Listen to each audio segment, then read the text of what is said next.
السلام عليكم ورحمة الله وبركاته. ازيكم النهاردة عاملين ايه؟ كمان مرة بسكوت العيد ونواعم العيد. النهاردة جايبه لكم حاجة حلوة جميلة كلكم عارفينها وبتحبوها، بس كتير منكم مش بتطلع معايا بنفس النتيجة دي.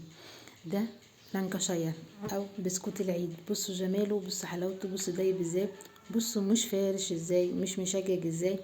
اتفرجي معايا، بص الجمال، بص الحلاوة. اتفرجي معايا على الطريقة بالظبط والمقادير ازاي، ونبدأ بسم الله. اول حاجه انا بحطها السمنه لازم تبقى يابسه يابسه، يعني يعني مش طالعه من الفريزر، هي متجمده شويه بس كانت في التلاجة عندك. انت بتطلعيها وبتنزل عليها بمقدار السكر. السمنه مقدار كوب سمنه او 200 جرام سمنه، والسكر نص كوبايه او 50 جرام من السكر البودر.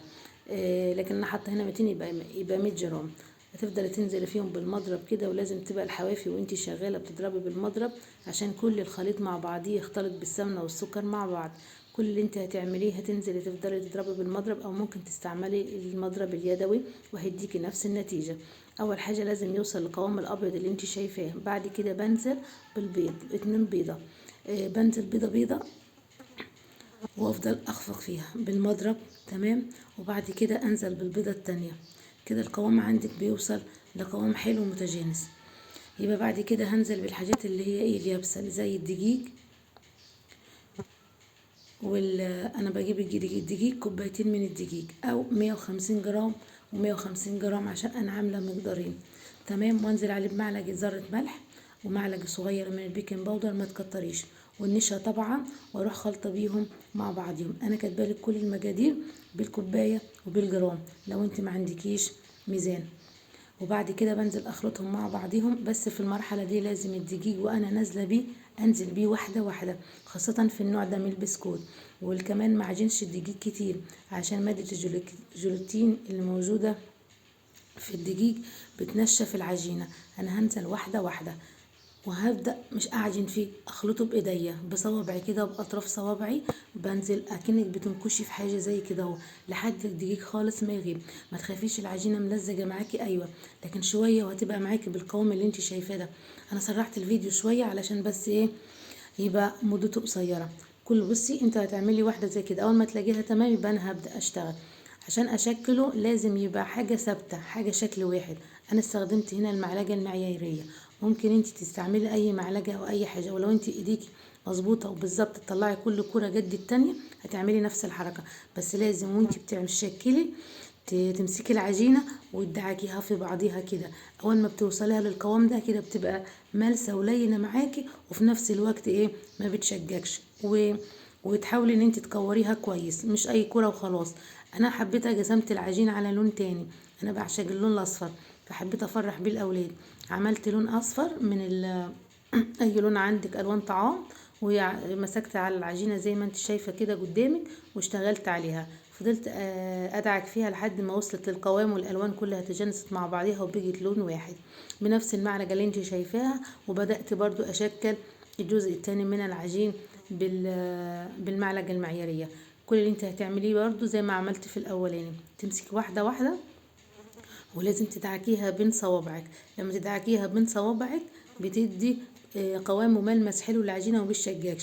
بس في حاجه كمان، انت العجين عندك طريقتين، يا اما تدخل العجين بعد ما بتعجنيه تحطيه في التلاجة لمده ربع ساعه ولا نص ساعه. العجينه لازم قبل ما تشكليها، او تشكلي وتدخل الصينيه في التلاجة وتطلع مباشره بعد 10 دقايق من التلاجة على الفرن على طول على التسويه. التسويه طبعا بتبقى، لو انت هتصور في الفرن بتاعك بتبقى التسويه على درجة حرارة 160، وفي الرف اللي في النص. هو كل البسكوت دوا ما بي يعني لونه من تحت بيبقى اصفر، بس اول ما يوصل للدرجه دي يبقى انت كده البسكوت بتاعك وصل لمرحله السوا. وبعد كده تبدا الشكل. بصوا الجمال وبصوا الحلاوه، طالع كله شكل واحد وحجم واحد، لان انا استعملت حاجه واحده في التشكيل علشان لما تيجي تحط اتنين على بعض يطلع شكلهم حلو ومنسق. جمال العين وجمال الحاجه لما بيشوفها العين بيدي طبعا احساس حلو. بص هو كده دايب دوب ما شاء الله، الله اكبر. فكل اللي انت هتعمليه هتبداي تشكلي. هو بعد كده ما برد وتمام معاكي هنشكل بقى، هنشكل عندنا بالمربى. وافضل في البسكوت ده ان انت تستعمل الشوكولاته مش المربى، لان المربى مع الوقت بتخلي البسكوته بتطرى. فانت لو استعملتي شوكولاته او نوتيلا، اولا في التشكيل مش هتبقى معاكي بشكل مش حلو، هتبقى شكلها حلو خالص. كل اللي انت هتعمليه، انا استعملت جزء مربى هو مش بس انا افضل ان انت تستعملي الشوكولاته او النوتيلا. هتعملي زي كده، سهلة على نفسك. بصي حطي كده وتمسكي اتنين اتنين وتبدأي تشكليه، وكل سنة وانت طيبة. بص الجمال، بص الحلاوة. اكيد طبعا وصلنا للمرحلة دي، فما تنسوش الاشتراك في القناة وتفعيل الجرس عشان يوصلكوا كل جديد من عند بنت السلطان. اهو هتمسكي واحدة واحدة بكل سهولة. شكله شياكة، شكله جميل، وطعمه احلى كمان، ومش مشجج معاكي خالص. لو اتبعتي نفس المقادير ونفس الطريقة هيطلع معاكي بالجمال ده، وكل سنة وانت طيبة. بصوا، علشان مربى فتلاقيه واخد كتير، لكن لما تلاقيه بعد شوية بالنوتيلا او الشوكولاتة اللي انا عاملاها مش هياخد معاكي فورماسيل كتير، او في التشكيل هيبقى شكله اشكى، اجمل واشيك. اهو ويعيش معاكي مدة طويلة لحد ما يجي العيد لو انت عملتيه من دلوقتي. انا هبدا اشكلهم مع بعضيها كده. انا سرحت الفيديو شويه. بصي لو انا حطاه بالنوتيلا او بالشوكولاته، دي كانت شوكولاته بيضه على شوكولاته بني، سيحتها وحطيتها مع بعض.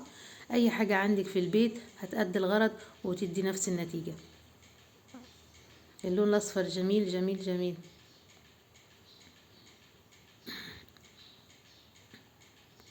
بصوا الجمال. هتبدا تشكلي واحده واحده. بص اللون البني مع الاصفر، لون الشوكولاته جميل. وبالهنا والشفا. بصوا الجمال، بصوا الحلاوة، الله أكبر. متنسوش الاشتراك في القناة وتفعيل الجرس، علشان في وصفات تانية كتير وحاجات تانية كتير هنعملكم لحد ما نوصل للعيد. وكل سنة وانتم طيبين. ما شاء الله.